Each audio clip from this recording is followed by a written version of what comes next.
पटांगी निर्वाचन मंडलीर समस्त विजु जनता दलर नेतृमंडली तथा पटांगी पर्यवेक्षक और सह पर्यवेक्षक ब्लॉक सभापति पंचायत सभापति महिला सभानेत्री कर्मी युव और छात्र जनता दल वरिष्ठ कनिष्ठ कर्मी एही बिजुबाबू जन्मजयंती धनपति इडिंगी नेतृत्व में दामनजोड़ी छकठारु एक विशाल बाइक रैली बाहरी धनुरागिनी निकटरे पहुंची मल्टीफंक्शन हॉल ठारे बिजु बाबूंको जन्मजयंती पालित हो जाइछि।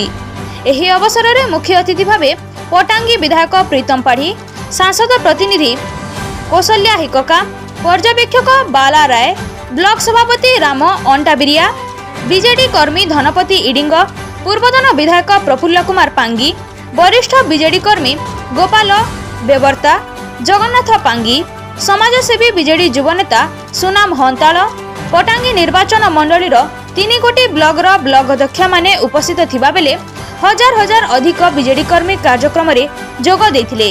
एही कार्यक्रमर मुख्य उद्देश्य बिजु बाबूंको जन्मजयंती महासमारोह रे पालित करितिबा बेले आगामी 2024 निर्वाचन को आखि आगरे नै स्वर्गत बिजु बाबू एवं तांको सुपुत्र नवीन पट्टनायकଙ୍କ द्वारा ओडिशार विकासर मानचित्र उपरे मुख्य अतिथि माने मत देवा सह मुख्यमंत्री हाथ मुठा टाण करिबा षष्ठ थर पाई मुख्यमंत्री को जितैबा पाई सभा कार्यक्रम रे आलोचना होइथिला।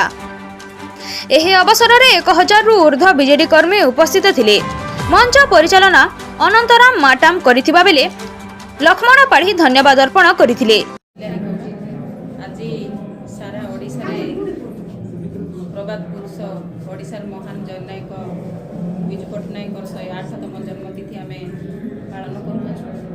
निहाती भावे बिजु बाबू ओडिशा पाई एवं भारत पाई गोटे उदाहरण जी निज माटी पाई निजक बलिदान दौले पार्टी को खर्च बोली कहते ता सांग माँ मानक स्वतंत्र स्थान केवल पंचायत राज विभाग रे संरक्षण व्यवस्था करते जहाँ आज तांकर सुपुत्र ओडिशार 4.5 कोटी ओडिशावासी नेता माननीय मुख्यमंत्री नवीन पट्टनायक तार साकार रूप देइछथि। निहाती भावे बिजु बाबू शिल्प क्षेत्र कहतु एवं शिक्षा क्षेत्र कहतु तार गोटे उदाहरण सृष्टि करथिले ओडिशा पई। तांकर दिन आज आम पालन करूछु। से एभलिया गोटे विचक्षण बुद्धि एवं दुस्साहस नेता थिले जहाँ आम समस्त गोटे उदाहरण एवं आदर्श। निहाती पक्षे कहबी माननीय मुख्यमंत्री एवं बिजु बाबूंकर जो दल बिजु जनता दल सेटा जेतेबेले भी जहाँ पदक्षेप नियंती गोटे उचित पदक्षेप नियंती। 2024 रे तो आम बिजु जनता दलर समस्त कर्मकर्ता प्रस्तुत होइके अछु। माननीय मुख्यमंत्री नवीन पट्टनायक एपर्यंत 5 थर हेलाणी ओडिशा को सेवा देके आछुंती। से तो निश्चित रूपे षष्ठ थर मुख्यमंत्री हेबे हितिले मात्र संदेह नाही। निहाती रूपे एटा गोटे इतिहास सृष्टि करिवो जो दल ओडिशार प्राथमिक सेवा एवं जनहितकारी योजना मान करके आछि समस्त लोक मध्य सेथिरे उपलब्धि होउछन्ती। आमे समस्त चेष्टा करिवु केमिति बिजु जनता दल 2024 रे एठी दीटा जाक प्रार्थी को आमे विजयी करिवु सेटा आम समस्तकर लक्ष्य। पूर्वतन विधायक पटांगी आज स्वर्गत बिजु पट्टनायक 108तम जन्म जयंती पालन अवसर में सर्वप्रथम पटांगी निर्वाचन समस्त जनसाधारण समस्त लोक प्रतिनिधि सांबादिक भाई समस्त को हार्दिक अभिनंदन शुभेच्छा ज्ञापन करुच्ची।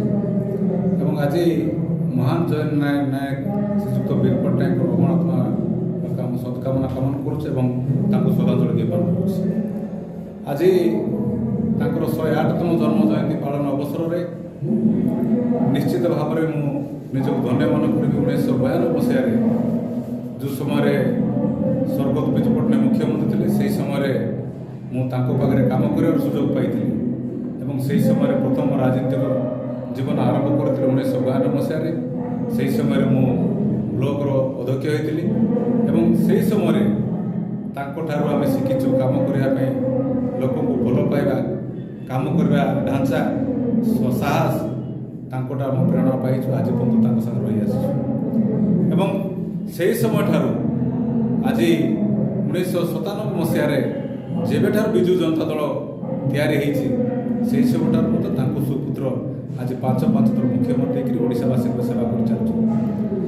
नवीन बाबू जहाँ स्वप्न थिला ताकू पूरण करिबारे ନବୀନ ବାବୁଙ୍କର ଯଥେଷ୍ଟ ଅବଦାନ ରହିଛି। ବିଶେଷ କରି ସେହି ସମୟରେ ଯେଉଁ ମାନ୍ୟବର ସ୍ୱର୍ଗତ ବିଜୁ ପଟ୍ଟନାୟକ 33 ଭାଗ ମହିଳାମାନଙ୍କୁ ସଂରକ୍ଷଣ କରିଥିଲେ, ତାକୁ ମାନ୍ୟବର ମୁଖ୍ୟମନ୍ତ୍ରୀ 50 ଭାଗ କରିଛନ୍ତି ଏବଂ ତତ୍ ସହିତ ସାମାଜିକ ଅର୍ଥନୈତିକ ରାଜନୈତିକ କ୍ଷେତ୍ରରେ ମଧ୍ୟ ମାନ୍ୟବର ମୁଖ୍ୟମନ୍ତ୍ରୀ ସମସ୍ତ ମହିଳାମାନଙ୍କୁ ମଧ୍ୟ ସୁଯୋଗ ଦେଇଛନ୍ତି ଏବଂ ଏସ୍ଏଚ୍ ଗ୍ରୁପ୍ଟା ଆରମ୍ଭ କରି ସମସ୍ତ କାର୍ଯ୍ୟକ୍ରମ କରି ଆସିଛନ୍ତି। ତେଣୁ ଆଜି ଏହି ପରିପ୍ରେକ୍ଷୀରେ ପଟ୍ଟାଙ୍ଗୀ ନିର୍ବାଚନ ମଣ୍ଡଳୀ ତରଫରୁ ଆଜି ଆମେ ପାଳନ କରୁଛୁ ବିଜୁ ଜୟନ୍ତୀ। ତେଣୁ ଆଗାମୀ ଦିନରେ ମୁଁ ପଟ୍ଟାଙ୍ଗୀ ନିର୍ବାଚନ ମଣ୍ଡଳୀର ସମସ୍ତ ଜନସାଧାରଣଙ୍କୁ ନିବେଦନ କରିବି, ଆସନ୍ତା ଯେଉଁ 2024 ଯେଉଁ ନିର୍ବାଚନ ଆସୁଛି ସମସ୍ତେ ଏହି ଲୋକସଭା ଏବଂ ବିଧାନସଭାରେ ସମସ୍ତେ ସଂକୋଚନ ମହରମାରେ ଜୟଯୁକ୍ତ କରନ୍ତି ଏବଂ ନବୀନ ବାବୁଙ୍କ ଯେଉଁ ବିକାଶ ଧାରାକୁ ଆଗକୁ ନେବା ପାଇଁ ସମସ୍ତଙ୍କର ସହଯୋଗ କାମନା କରୁଛି। ଷଷ୍ଠ ଥର ଯଦି ବିଜୟ ନିଶ୍ଚିତ ଭାବରେ ମାନ୍ୟବର ମୁଖ୍ୟମନ୍ତ୍ରୀ ପାଞ୍ଚ ଥର ଓଡ଼ିଶାବାସୀଙ୍କୁ ମାନେ ପାଞ୍ଚ ଥର ଓଡ଼ିଶାବାସୀ ତାଙ୍କୁ ସହଯୋଗ କରିଛନ୍ତି। ଆସନ୍ତା ଯେଉଁ ଷଷ୍ଠ ଥର ନିର୍ବାଚନ ଯେଉଁ ହେବାକୁ ଯାଉଛି, ଭାରତ ବର୍ଷର ଶ୍ରେଷ୍ଠ ମୁଖ୍ୟମନ୍ତ୍ରୀ ହେବେ ଏବଂ ଭାରତ ବର୍ଷର ସମସ୍ତ ରାଜନୈତିକ ଦଳ ଏବଂ ବିଶେଷ କରି ସମସ୍ତ ରାଜ୍ୟର ଲୋକପ୍ରତିନିଧିମାନେ ଓଡ଼ିଶାର ଯେଉଁ କାର୍ଯ୍ୟକଳାପ ଯାହା ସବୁ କାର୍ଯ୍ୟକଳାପ ହେଉଛି ତାକୁ ମଧ୍ୟ ଅନୁସରଣ କରୁଛନ୍ତି। ଇଏ ହେଉଛି ମାନ୍ୟବର ମୁଖ୍ୟମନ୍ତ୍ରୀଙ୍କ କାର୍ଯ୍ୟକ୍ରମ ଏବଂ ସେଥିପାଇଁ ଆସନ୍ତା ନିର୍ବାଚନରେ ସମସ୍ତଙ୍କର ସହଯୋଗ କାମନା କରୁଛି। କୋରାପୁଟରୁ ଶ୍ୟାମଖିଲଙ୍କ ରିପୋର୍ଟ, ଗ୍ରାଉଣ୍ଡ ନ୍ୟୁଜ୍ 7।